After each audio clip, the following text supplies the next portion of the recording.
Assalamualaikum warahmatullahi wabarakatuh dan salam sejahtera. Saya Cikgu Muhammad Ikram bin Nasir. Pada hari ini kita bertemu lagi untuk sesi PDPR kita iaitu dalam subjek reka bentuk dan teknologi tingkatan 1 yang mana pada hari ini kita masih lagi membincangkan bab 1 pengenalan kepada reka bentuk dan teknologi dan kita akan masuk kepada subtopik 1.2 kepentingan reka bentuk dan teknologi. Seterusnya 1.2.1 senarai kepentingan reka bentuk dan teknologi dan 1.2.2 peranan reka bentuk. Kepentingan reka bentuk dan teknologi. Kepentingan yang pertama, reka bentuk sangat penting sebagai asas dalam penghasilan produk yang sebenar.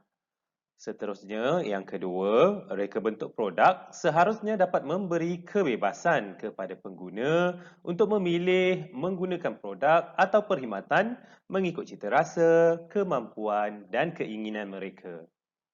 Yang ketiga, kepentingan reka bentuk banyak tertumpu kepada pengguna, masyarakat dan negara.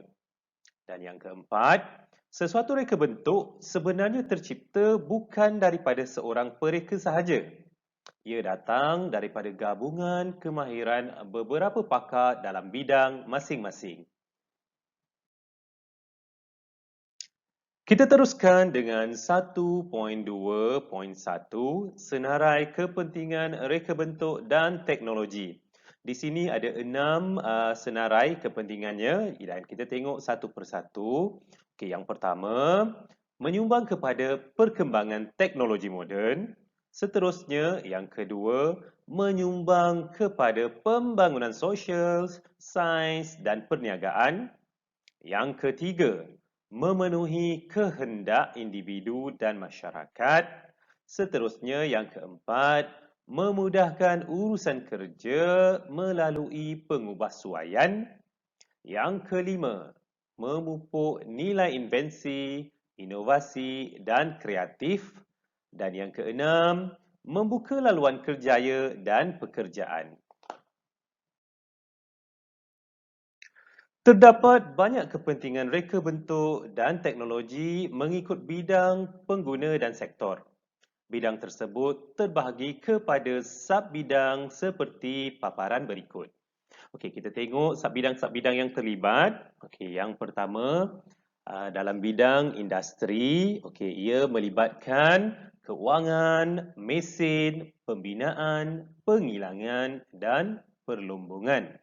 Sub-bidang yang kedua adalah berkaitan dengan kejuruteraan yang mana ia terdiri daripada bangunan, penjagaan alam sekitar, kejuruteraan awam, bahan, biokimia, bioperubatan, elektrik, elektronik, kimia, komputer, mekanikal, nuklear, ruang angkasa, kaji logam, pembuatan, perisian komputer, pertanian dan petroleum. Sub-bidang yang berikutnya adalah berkenaan dengan kesihatan dan keselamatan yang mana ia melibatkan bioinformatik, bioteknologi, farmaseutikal, bioperubatan, keselamatan, kimia formatik, kesihatan, pelindungan kebakaran, pemakanan dan pakaian. Seterusnya, sub-bidang yang keempat adalah maklumat dan komunikasi. Ia melibatkan grafik, komunikasi, pengimejan dan muzik. Kita teruskan lagi dengan sub-bidang yang berikut iaitu berkenaan dengan kediaman. Untuk sub-bidang kediaman, ia melibatkan peralatan di rumah seperti periuk, sudu dan pengeluaran makanan seperti pembungkusan, bekas atau tempat minuman, pendidikan seperti papan tulis, projektor dan pen. Sub-bidang yang berikutnya adalah olahraga dan rekreasi. Ia melibatkan alat perkhemahan, kelengkapan sukan, sukan dan taman permainan. Okey, subbidang yang berikut iaitu pengangkutan. Okey, melibatkan ruang angkasa, lautan, kenderaan bermotor, pengangkutan darat, udara dan air serta kapal angkasa lepas. Seterusnya untuk subbidang sains gunaan, melibatkan elektronik, fizik kejuruteraan, kecerdasan buatan, bahan optik, seramik, mikro, nano, tenaga, teknologi hijau, nuklear dan pengkomputeran. Seterusnya untuk ketenteraan, untuk ketenteraan, ia melibatkan bom, kejuruteraan angkatan laut, darat dan udara, senjata api dan kelengkapan tentera.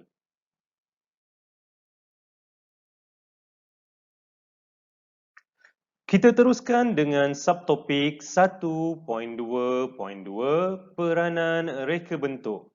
Dan untuk pengetahuan para pelajar, peranan reka bentuk memberikan penekanan kepada 3 kelompok sasaran iaitu individu, masyarakat dan negara. Jadi sekarang kita akan tengok dulu peranan reka bentuk terhadap individu. Yang pertama, memberi kebebasan memilih kepada pengguna mengikut kemampuan dan keperluan. Seterusnya, yang kedua, menjadikan pengguna lebih kreatif, mudah melakukan tugas dan menerima manfaat daripada sumber alam ciptaan Tuhan. Yang ketiga, menggunakan sumber alam secara terhad dengan bijak dan optimum tanpa menyebabkan pembaziran. Yang keempat, memupuk sikap bersyukur kerana kehidupan semakin dipermudah. Dan yang kelima, menghasilkan reka bentuk yang serba boleh dan kaya dengan idea. Kita teruskan lagi dengan peranan reka bentuk terhadap masyarakat. Yang pertama, melindungi dan memelihara etika sosial. Yang kedua, menyokong, melindungi dan mempelbagaikan etika budaya. Yang ketiga, melahirkan nilai-nilai estetika. Yang keempat, melahirkan masyarakat yang kreatif dalam penggunaan sumber. Dan yang kelima, membentuk masyarakat yang lebih bertamadun dan berdaya maju. Dan kini kita akan teruskan dengan melihat kepada peranan reka bentuk terhadap pengeluar dan negara. Di sini ada 6 peranan semuanya. Kita tengok satu persatu. Yang pertama, mengeluarkan produk berjenama negara. Macam contoh negara kita lah. Kita boleh hasilkan produk kita sendiri seperti Proton, Saga dan juga Pro 2. Seterusnya, menjaga maruah dan keselamatan negara. Betul. Jadi, orang tak boleh pandang rendah pada negara kita kerana kita pun ada teknologi kita sendiri untuk menjaga maruah dan keselamatan negara. Seterusnya, melindungi hak cipta rakyat. Maksudnya ialah negara kita dah maju, rakyat kita kreatif, inovatif, maksudnya banyak penghasilan dihasilkan dan pada masa sama, penghasilan-penghasilan tersebut dapat dilindungi. Menjadi penanda aras sebagai negara maju. Yang kelima, meningkatkan pendapatan negara. Betul, kita hasilkan macam-macam produk, duit akan masuk ke dalam negara kita ni. Contoh macam tadi, kita jual kereta Proton, kita jual kereta Pro 2 ke luar negara. Jadi duit daripada negara luar akan mengalir masuk ke dalam negara kita. Seterusnya menjadi aset negara yang berharga. Baiklah para pelajar, kita telah sampai ke penghujung. Diharapkan perkongsian saya pada kali ini yang agak ringkas dapat juga memberi manfaat kepada para pelajar sekalian. Jadi sebelum mengakhiri sesi pada hari ini, jangan lupa like dan subscribe. kerana itu akan sedikit sebanyak memberi dorongan kepada saya untuk menghasilkan lagi video PDPR untuk anda sekalian. Sekian sahaja, wabillahi taufik wal hidayah. Wassalamualaikum warahmatullahi wabarakatuh. Bye bye.